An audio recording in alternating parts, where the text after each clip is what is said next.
After the crazy turn of events last episode, Sasuke is going to step up and we're going to see what happens. Naruto, episode 30. Okay. So Sasuke is giving himself this pep talk the whole time, and we see him put a kunai knife in his mouth. He then runs in. I'm kind of thinking he's took some notes from Zabuza. And while Sasuke is running, he's like leaping midair. At the same time, we go to this imposter, and they like put their finger down, and wind just starts blowing, sort of. So we go to Sasuke's first attack. He's still midair, and he throws an array of kunai knives that end up getting dodged. So after Sasuke bounces off of a tree, we get a little bit of taijutsu action. He's not really hitting anything, and we have this imposter on the defensive. Okay, I'm not gonna lie, I was maybe hyping Birdie up a little too much.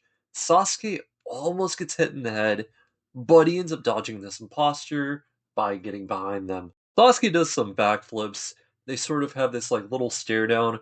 Both of them come in, and this is when the fight starts getting a little better. They're all like throwing punches, there's some kicks, blocking. It's good. Mid skirmishing off, Sasuke says, I can see. When Sasuke goes in for a kick, all at once this imposter leaps up into the air. But even though he has the Sharingan activated, they slip behind him. As Sasuke starts to take notice, they take this like right turn and start speeding off. And we get to see a very weird pattern, but it's very apparent that they're trying to outrun a Sharingan. But it's not enough, as we see Sasuke once again say, I can see. Sasuke ends up dodging the snake-like attack, and we see him retaliate with a big fireball, not giving up. Aw yeah, what you gonna do now, buddy? All at once, the funnel of flames just stop, and we get to see something burrowing underground coming towards Sasuke. Finally, it reaches Sasuke, and this imposter tries to grab out to get Sasuke, but he jumps back. Now, this is very similar to the way we started, except you could say Sasuke is the one standing above. Starting with Sasuke, we get some character close-ups. He's ready for some more, but whenever we come to this imposter, it's sort of interesting. It's almost like they're trying to test them. They say, you foretell my movements, and your aim is sure. You can see my movements, can't you? There's then a cut to the sun setting to show how much time has passed. But suddenly, we get to see Anko still in the forest, trying to search for this man. She must find him quickly because the sun is getting ready to set. As we go back to Anko's head once again, we're getting this ominous theme yet again. Why is he here, and what is his goal? Okay, I am really mad because we just go midway back into the battle. Sasuke dodges one of their attacks, and then he grabs them from behind and goes for like this pile driver. This is what the WWE doesn't want you to see. But nah, he goes, I got you, and it's just shattering. It breaks actually one of the tree limbs as well. For one moment, the body just goes limp like it's dead. Suddenly it starts twitching and it turns to mud. Sasuke finally realizes that this is a substitution and he gets pelted by a bunch of kunai knives. Luckily, he doesn't get hit by any, by hitting some crazy backflips and being able to get onto the edge of the tree. So he's able to use his wire strings to swing like Spider-Man. Sasuke lands safely, but out of nowhere, this dude just comes at him and punches him in the face. Man, he takes an array of kicks and punches till he falls on the ground. I call this a Nikkei 30, I'm the king now moment. With Sasuke on the ground, he gets closer and starts taunting him as well as his clan. As they continue taunting, we get a look at the back of their clothes, and it appears there is explosives attached. As soon as these bombs are done blowing up, Sasuke leaps back up. Sasuke is now airborne, and he does his next move, which is throwing a bunch of shurikens with a wire string attached all over. Just like a puppeteer, Sasuke pulls these strings, and now his opponent is tied against a tree. Sasuke follows this up by weaving Zaion's fire style dragon flame jutsu. You know what? This is a pretty smart move. So the string actually gets lit up along the way, and it even shoots through the tree. This face and the screaming is just crazy. The flames start to go out, Sasuke is exhausted, Sakura is like cheering, and she eventually runs over as the flames fully go out. But wait a second, this battle is far from over. We see Sasuke's opponent free himself by just walking out, hit his fist, and we get a closer look at their eye, and it's revealing their real skin underneath that mask. Suddenly, paralysis starts to overtake Sasuke and Sakura once again. And this person starts talking. Their voice is messed up. It's partially the imposter and their actual voice. They say, I didn't expect that you could use Sharingan this much at your age. The second thing they say here, their full, real voice breaks out. You're truly a member of the Uchiha clan. Okay, bro, pause. I do want you after all, which is very weird and an ominous thing to say. At the same time, look at the headband. That is the village hidden in the sound, and not the grass village. And the next thing we hear, it's a little bit of a whoa moment. You're definitely his brother. That whoa quickly goes into, wait, he actually knows.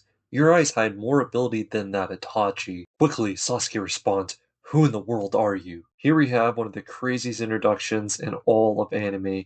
He throws up his scroll, and then it lands in the palm of his hand. At the same time, he reveals, my name is Orochimaru. Now this feels like such a turn. The next thing Orochimaru says, if you think you want to meet me again, desperately run to the top of this test. Orochimaru then lights the scroll on fire using some sort of green flame. Orochimaru then gives a quest to Sasuke to defeat the 3 Sound Village ninja under his control. Sakura's like, what makes you think we're gonna do that? And Orochimaru's like, oh, that's not gonna work. And he does this like jutsu sign and his neck stretches. He stretches all the way towards Sasuke and bites his neck without him even realizing. Orochimaru then pulls out and we get to see the very clear bite marks along with the blood. And out of nowhere, a mark appears on Sasuke's neck. And this is really resemblant to the same thing that happened to Naruto earlier. It's the similar symbol. Sasuke is in plenty of pain. Sakura wonders, what did Orochimaru do to him? And as she asks, he kind of says, shh, and suddenly says, I gave him a parting gift. And he goes on to say, he'll end up looking for him, looking for power. Just like that, Orochimaru sinks into the tree and says, I enjoyed seeing your various powers. Finally, Orochimaru has disappeared. Sakura's trying to check in on Sasuke, who is in very, very, very bad pain even still. Time has also clearly passed as well. Suddenly, Sasuke leans over into Sakura's arms, and he ends up passing out. Sakura just doesn't know what to do. She yells for Naruto, but he's also still passed out. Sakura sees now she's all alone. There she whispers to herself, what should I do? Cut away from Sakura to see Orochimaru rise out. In reaction to this, we get to see Anko running even faster. She says, I can feel it. As it seems Anko is getting closer, she can tell that he's nearby. This is where we see Orochimaru sink himself into the tree in a very odd way. After this time, Anko has finally found him. Like an old-time friend, Orochimaru greets her. It's been a while, Anko. Okay, the first thing that Anko says in this conversation is kind of crazy. This is a bad man. He's a level S rank, an extremely dangerous person on the most wanted list. Right here, right now. She wants to kill him, even if it costs her life. Wait, what? She was a former subordinate of him? And man, is Anko something else? She's like, I learned this all from you, and I'm gonna take you out. Orochimaru's like, no, you can't. And as she's about to throw these like pen needles at him, he slaps his tongue directly at her. Luckily, Anko was able to get the high ground and dodge the attack, but for some weird reason, Orochimaru can use this thing like a lasso, and he ends up tying up her wrist. Okay, I didn't expect this at all. Anko ends up doing this striking shadow snake jutsu, which shoots snakes out of her sleeve towards Orochimaru. These snakes bite down on Orochimaru, she pulls it, and now he's flying. She throws him against a tree, and he lets go of her. Anko walks up to Orochimaru, who is still against the tree. She stabs his hand with a kunai knife, making him stay there in place, and she takes his other hand and does a hand sign, which alarms him very much. With Orochimaru's wariness, Anko follows it up by saying, right, you and I are going to die here. As she prepares herself, we hear, ninja art, twin snake sacrifice. Something strange happens. Orochimaru is talking into Anko's head somehow. He says, you intend to commit suicide? And with just a blink, he is now behind Anko. And she realizes. She turns around frightened, and there we get to see Orochimaru take the rest of his mask off, revealing his face, pale white, very snake-like. Orochimaru says, substitution, and for a second light beams down, making his skin look human-like. Anko looks over at what she was holding down. It turns to mud, it's a substitution. Orochimaru comes towards her. At the same time, he says, you can't be using the forbidden jutsu I taught you. At this point, Anko is cornered. She tries to throw a kunai knife at Orochimaru, who's still trying to approach her, but he catches it. He says, you can't use that against me. And then we see him do a symbol that makes her fall into paralysis. And it just keeps getting crazier. Their uncle can't really do anything, but she's still able to speak to Orochimaru. She's wondering why is he here. He's not really given a reason. More or less, he's took some interest to some candidates. And at a closer look, we get to see that she has a curse mark similar to the one that Sasuke also has. Okay, pause. This is a little sus, like pretty sus. Orochimaru says, there's a kid that I want. Something's cooking up. Anko says, selfish as always, that kid's gonna die. Orochimaru's response, certainly, the odds are 1 in 10 that he'll die, but he may survive just like you did. So it's really sad to find out that Orochimaru has used Anko. He dumped her because her ability wasn't exactly what he needed. Now he's found someone much better. She's got a little bit of jealousy, and he kind of exposes who it is. For one thing, he inherited the Uchiha ability, which he says. And as he's talking about this particular person that he's targeted, he says they have beautiful features, but mainly the focus here is he calls it a vessel who can become my heir. As Orochimaru gets ready to leave, he says, don't cancel the test. 3 people from my village are also under your care. And he just suddenly disappears and it's like a purple flame. Poof. But even though he's physically gone, he's still in Anko's head. There he says, if something happens to deprive me of my fun, consider the end of the Leaf Village. Quickly we have a change. Now we're looking at Rockley's team.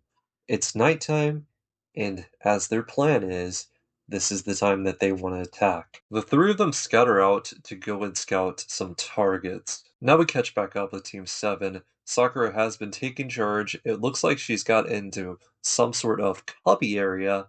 Both Sasuke and Naruto are still passed out. Another switch, we get to see Anko bandage herself up, and there she says, I have to communicate this to Lord Hokage right away. As Anko tries to wander back, she suddenly comes to a stop where she sees a tiger in a bush. As the one comes out of the bush and starts to come closer to her, we get to see she is now surrounded by them. She was about to be attacked.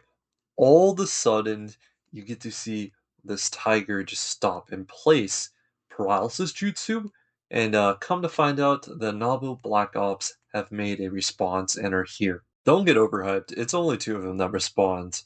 But all at once, Anko just passes out down, and suddenly her curse mark appears, and these 2 notice it. And one of the 2 Nobu, they suggest, now we need to go and get to the Kage.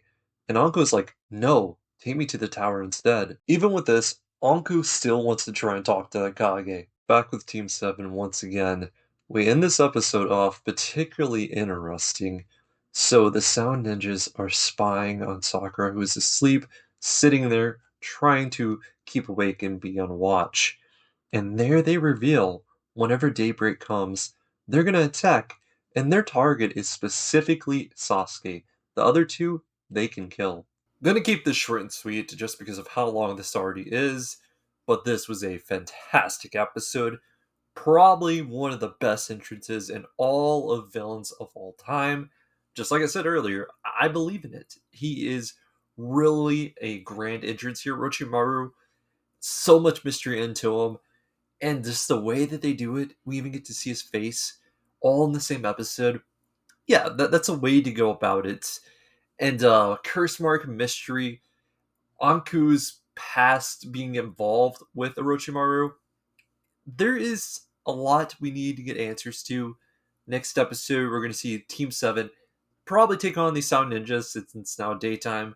See how Sasuke does. Does he live? Does he die? Does Naruto come back up? And does he ever go into some weird Ninetales mode again? because it looked like Orochimaru put some type of curse mark or activated something on his chest. Okay, without all those questions, let's get to the rating.